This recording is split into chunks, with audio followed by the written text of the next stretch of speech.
this does not need an introduction, but former Jacksonville Mayor John Delaney to the club. John has a lifelong history of community service. He has served as mayor of Jacksonville, president of the University of North Florida, interim chancellor of the State University System, Jacksonville General Counsel, and the chief assistant state attorney for Florida's Fourth Court. Most recently, John joined the Ferentino Group in Rogers Tower in 2018.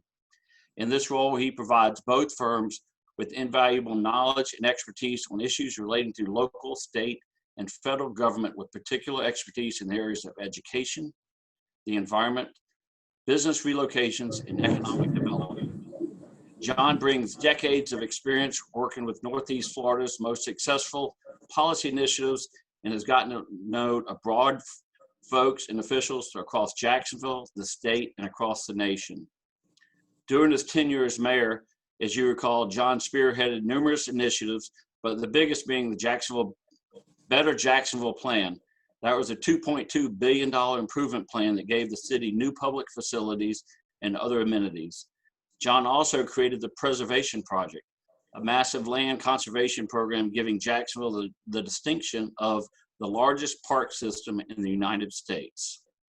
Prior to his role with the city, John served as chief assistant state attorney, the #2 prosecutor for Northeast Florida, and as general counsel for the city of Jacksonville. He has also served on numerous nonprofit and corporate boards, including Florida Rock and the Jacksonville Bank, and also Main Street America. John and his wife, Gina, have 4 children and 3 grandchildren. Please join me in welcoming the Honorable John Delaney to our club today. John? Thank you, Bill. This obviously, like all of us, have been on a lot of Zoom meetings and Microsoft Teams, etc. The first time I've done a presentation like this, and it's just amazing how the world has really changed. I hadn't even heard of Zoom 5 months ago. And unlike some of you that I'm seeing out there, I've now gone 5 months without tying a tie. That's the longest time I've gone without putting a tie on in my adult life. And to be honest, I kind of enjoy it. I've only worn long pants, I think, 3 times, and one of those was a funeral. So it's we've all made a lot of adjustments, and appreciate you having me. It's a great club. It's always been a wonderful group of people. And I've got a lot of friends there. And in Bill's case, I work with one of his relatives, who's Melissa, who I've got to say, Bill is one of the most impressive young people I've ever worked with, and just a phenomenal work ethic and an upbeat attitude. You ought to be really, really proud of her. And anyway, Nat Glover and Martha Barrett and I have agreed to be co-chairs of the referendum for the school board. And it's actually the first time I've talked about the school board referendum. The superintendent, I imagine, I don't know if you have invited or have offered, can really give a lot better insight than we'll be able to give. And I am going to go through some of those bullets, some of the details about that plan. But first, I want to start with kind of an introduction on it, on why Nat and Martha and I are agreeing to do that. We love the town. I mean, we love the community. Nat grew up here, and Martha and I actually both came from Cincinnati area. We didn't know each other there when I was a kid and when she was a young adult. And she worked in Mayor Godbold's administration, and Jake Godbold. And I'm not going anyplace else. I'm living in the same house I've lived in almost 40 years. And fortunately, looks like all of my kids are staying in town, and the grandkids live about 5 blocks from us. So if they pop in that door in a minute, you'll know why. They can walk over here. But I love the place. And but there's one area that we need to really improve, and that's going to be in our school system. And we've had a great run as superintendents. And some of the cards we've been dealt as a community for school funding are not really necessarily in our control. So this is an opportunity for us locally to really chip into that. There's an old saying that kids are 100% of our future. And so the future of this town is really going to be a product of what comes out of those schools. Now, my kids and my grandkids went to parochial schools, Episcopal and Catholic school. But that's not all that unusual. Only 20% of the voters in any election actually have kids in public school.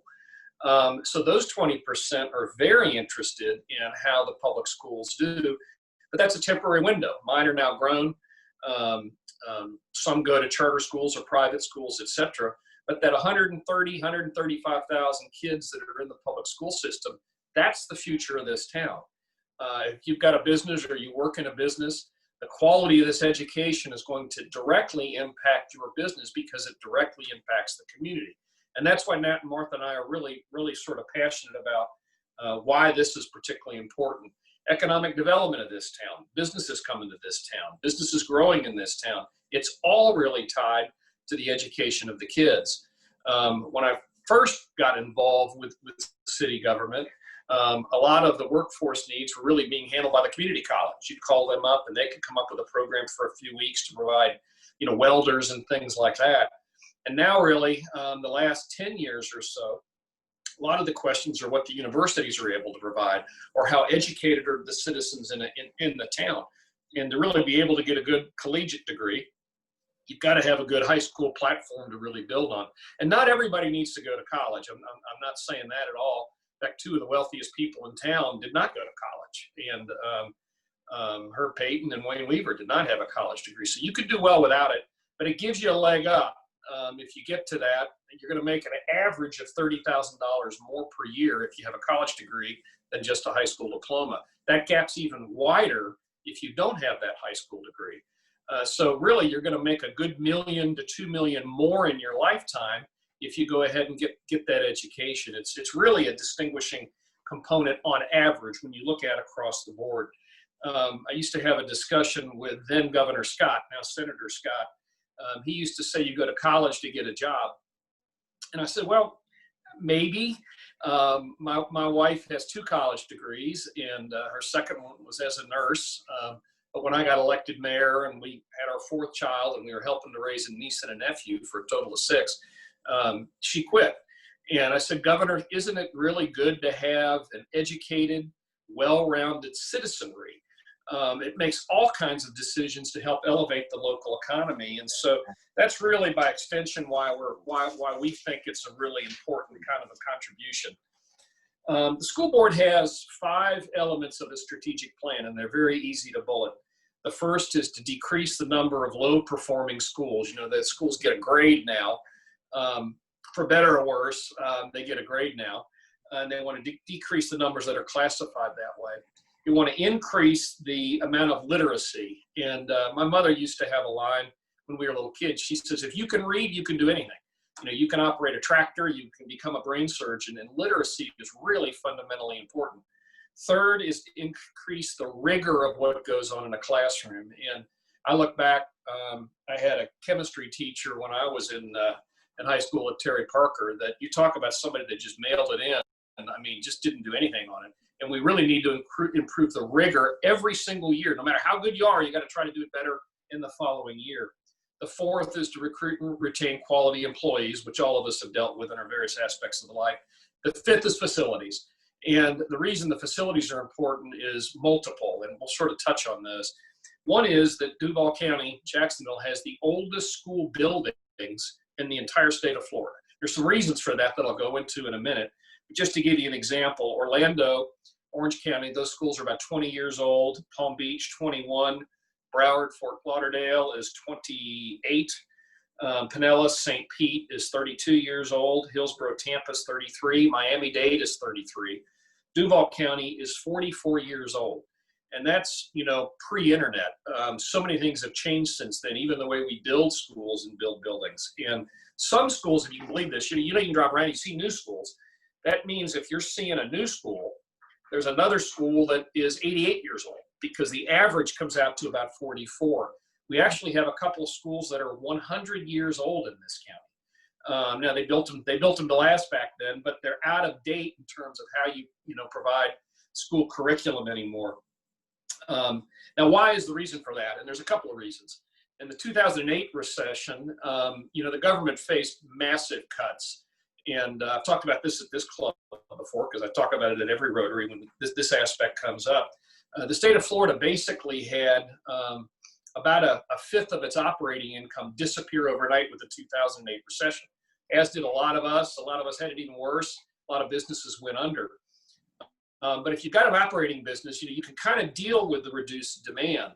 In the state setup, demand actually goes up. 1/5 of the kindergartners just not go to school, in 2009, or a fifth of the inmates in our prison system, you just don't release them, or a fifth of the people that are treated over in Chattahoochee that are confined because of a mental illness, you just don't turn those on the street. And you don't stop paying 1/5 of your debt payments from your estate. So you've got to find a way to accommodate that. But that was what they did, was do a massive cut in school construction. Since then, from 2008 to 2020, there has been $300 million worth of more deferred maintenance, things that have just mounted up, air conditioning units, roof leaks, things like that. And they already were about $500 million behind going into the 2008 recession. Well, why else? And because I think it's a fair question that I've asked myself, well, how did this school system get so far behind and Orlando's not? Orlando in about 20 years. A couple different reasons. One is most counties, including most major counties, have what's known as an impact fee, that if you build a building or you build a house, you pay an extra fee that goes into infrastructure, and some of it goes to the school system. There's probably people here that have built homes recently in St. Johns County, but I think a house down there has almost a $30,000 impact fee. And you get 5,000-10,000 homes built in a year, that money really accumulates, and a portion of it, a significant portion, can go to the school system. So a lot of counties pick up money from an impact fee. Secondly, almost every county, every major county in the state has added the sales tax that we're talking about here. And this is a very outsized number, but in Orlando, that extra sales tax amounts to about $236 million per year. And again, the school board's budget's, I don't know, $1.2 billion, $1.4 billion, somewhere in there. That's an additional chunk of money that comes into Orlando.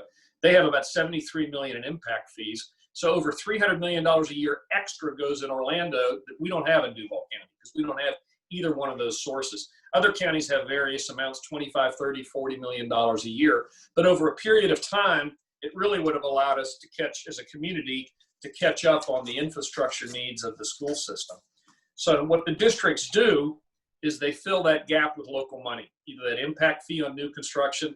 I've never liked impact fees. I really have always been surprised they're even legal.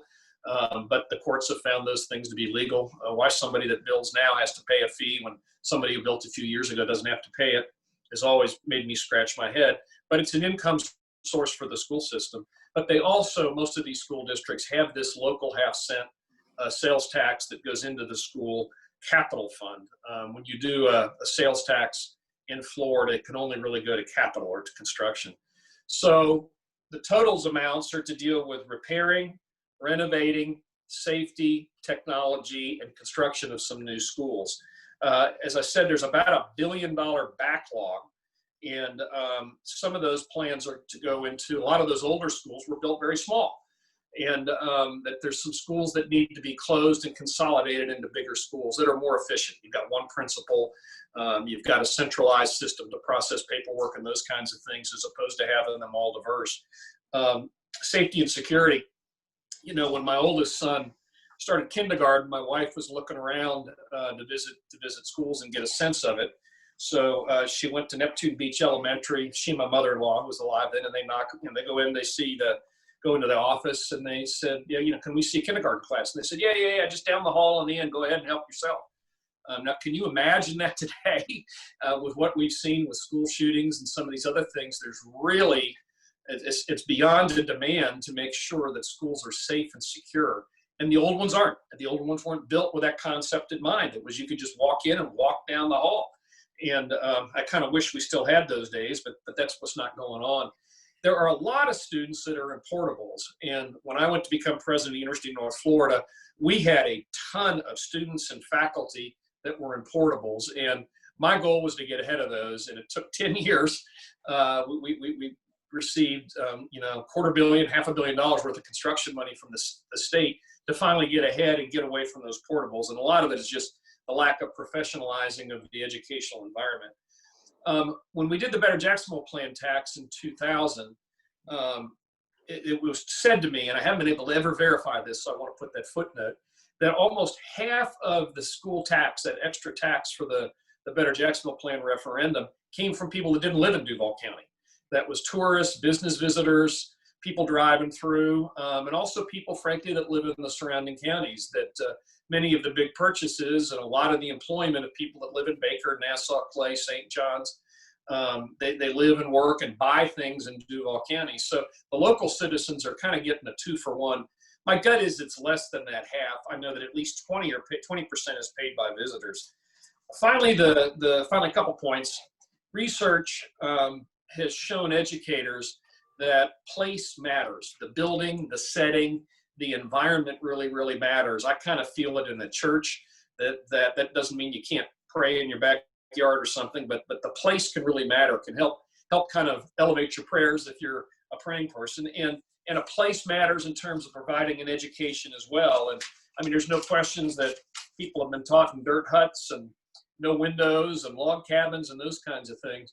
But anymore, it's obviously better if you've got air conditioning and you've got the latest technology and you feel safe and comfortable and you're able to hook up all the computers and electronic equipment that frankly barely existed about 20 years ago. Engineers have gone and inspect every existing school. The superintendent has put together the plans based around the data that the engineers have provided about the conditions of the schools and the opportunity. They've done a lot of studies on the enrollment trends. How many more students will we have in Jacksonville schools in the next 10, 20, and 30 years? You know, Florida really, with the Great Recession, the only exception. Florida, since it emerged out of the sands into a peninsula, every single year has always had more people than the year before. Every single year except the 08-09 timeframe. And even then we didn't lose. It essentially was flat. You know, births over deaths and people moving into the state. And we have over 1,000 people a day now coming to the state of Florida. And we get a chunk of that, around 7 or 8% of that in the Northeast Florida area. She is also, the superintendent proposed a citizen oversight committee. We saw it with the Better Jacksonville plan. It was a phenomenal conscience. You had to give the updates quarterly. You had to make sure that you were, you know, crossing your T's and minding your P's and Q's. There's always going to be a hiccup when it's a public construction project. That's just the way it goes. The referendum would raise about $1.9 billion. About a third of $1 billion would be going to charter schools. So it's about a $1.6 billion construction effort over time. She's going to do the initial ones, I think, as a pay-go, and then bond the projects as they get a little further on down the line. I've personally looked at the revenue projections, and they are very conservative. They took all the range of where the experts said the money would be, and this was on the low end, and she built the capital plan based on those low projections, and that's always cautious to be able to do that. I hope you can consider, I guess I can't ask for your vote in a Rotary Club, but I hope you consider and look at the facts and come to the same kind of conclusion that Nat and Martha and I did. With that, Mr. Chair, I'll kick it back to you. I should have checked before what your process is on the Zoom calls now. Well, we hope you have time for some questions, John. Sure. And if you would like to see them show up on chat, that's great. Or any of the membership wants to ask you directly, we're good with that as well, as long as they remember to unmute themselves. So I'll open it up. First question's always the hardest. Let me see if I don't know if anybody has. There. Mr. Mayor, if you don't mind. This is Kirby Weddick, and I'm Tom's guest, President Tom. I'm not out kicking my coverage here, but I thought I'd ask a question. What would be the consequence if this doesn't, if the referendum doesn't pass? What would you say we would be looking at as far as public schools go? And then I think the overall consequence would be for the Northeast Florida area if it doesn't get passed. Well, I think it'd be, let me back up a step. When you're in City Hall as a mayor, every day you're thinking about economic development. You're trying to think about what can make the local economy better. And frankly, it's a major issue when you're running a university too, a regional university like the University of North Florida.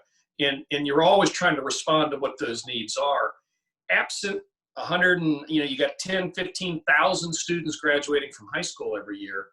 The lower their education or the worse their education, the worse off the community is going to be. And that $1 billion+ backlog is only going to get worse.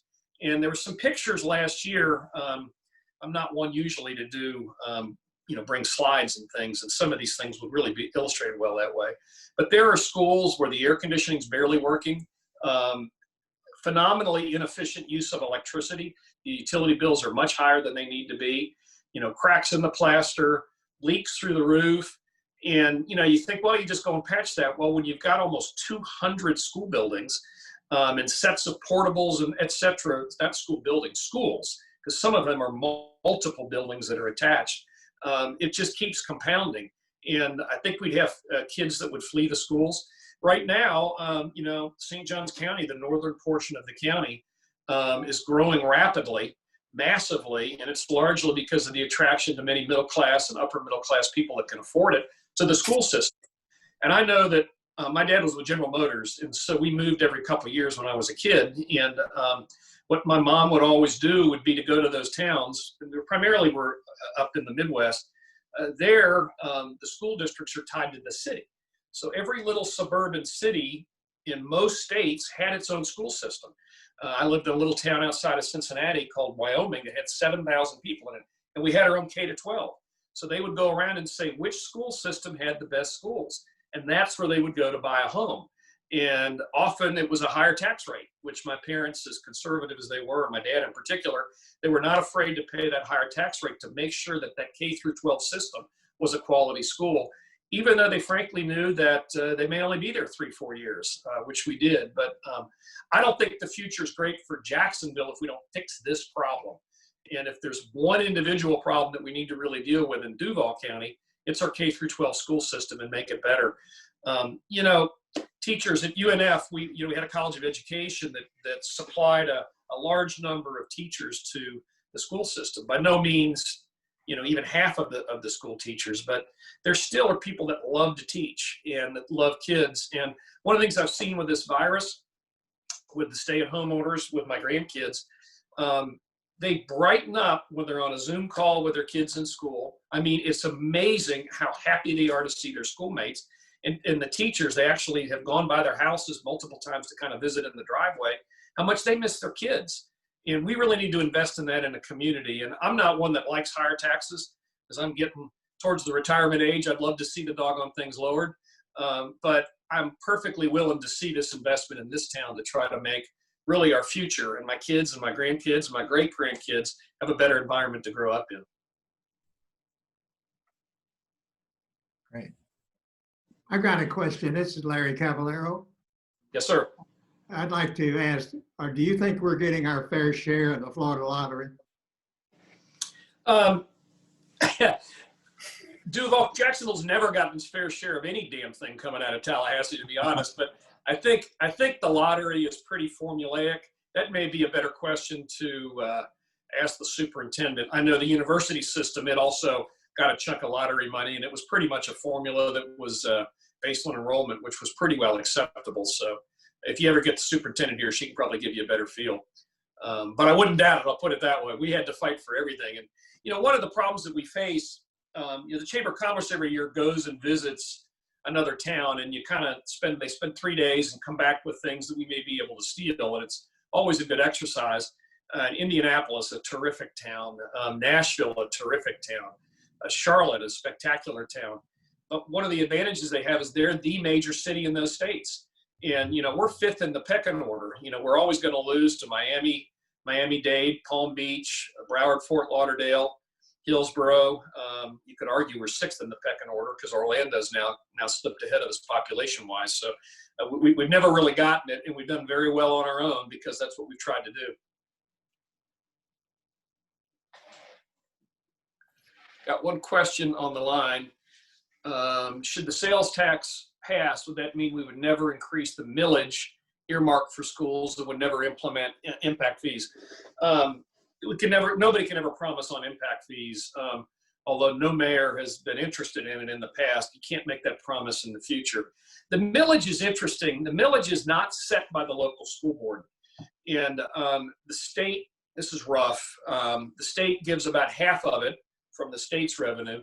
The other half comes from local millage. But the state goes through, under Florida's Constitution, you've got to provide the same kind of an education statewide in terms of the operating dollars. And so the state actually will tell each county, okay, this is what your millage rate is. A mill of property tax raises a lot more money in Palm Beach County than it does in Duval County. And we raise a lot more on a mill per student than Jefferson County does, Monticello, which is just outside of Tallahassee. So the millage rate is basically goes up or down to try to equalize the revenue that each school district has for operations across the county. They haven't necessarily addressed that in terms of capital. There's not an equality of capital.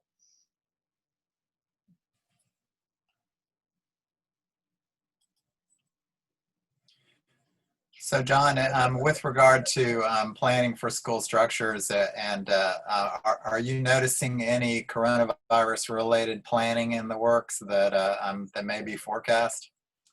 For schools, I'm sorry, Tom, my chat popped up. I looked at it when you first started talking. Yeah, just in terms of even structurally or improvements that might be in the works for the students and the teachers. Anything on the horizon that you can share? Yeah, well, again, the best insight would be from the superintendent. I will say this, I've been really impressed with this superintendent, and that's the most thankless job in the world, in my opinion, and mayor and university presidents right up next to it in the time of a COVID virus. But they've got a lot of protocols. You know, when you cluster people together, we're going to have a spread. And so I know some are saying, well, don't open the schools. And I don't know if that's an alternative, really. You can't just pretend we don't have a college or a K-12 school system and try to shift it online. It is not as quality in education. There's just no question of that. And but again, I see it with my niece and my daughter on agonizing over what to do with their kids and whether to do it online or try to do introduce them into the schools. But I know the superintendent's team is way on top of it and is going to try to be state of the art. But it won't be perfect. We know that. Tom got a question from Kirby. Or is that a question? That's a comment. A question from Mike. Charter schools seems there was a difficult issue. Surprised to hear that 1/3 will go to charter schools. What's the logic for that? I may have said it wrong, but it's 1/3 of $1 billion out of the 1.9 billion. So I guess that's about 1/6 of it would go to charter schools. Last year, the legislature set a formula up that if you are 1/6 of the enrollment in charter schools, then you get 1/6 of the capital money, and roughly. So it's a per capita calculation. The superintendent would argue that that isn't fair, that she's got 100-year-old schools. You need to put more money in the new school. You just don't spend the same amount when you've got various ages of schools. But that's what the legislature came up with and did the formula that way.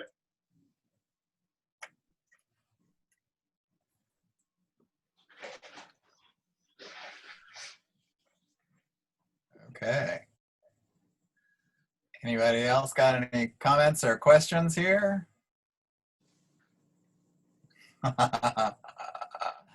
All righty.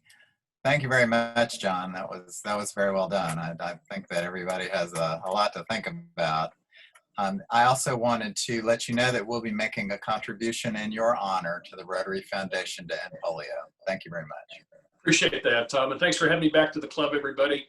You've got the best backgrounds of any Zoom call I've been on, by the way. It's congratulations to everybody, and feel free to give me a holler if you've got any questions on this or anything else, and look forward to coming back in the future sometime.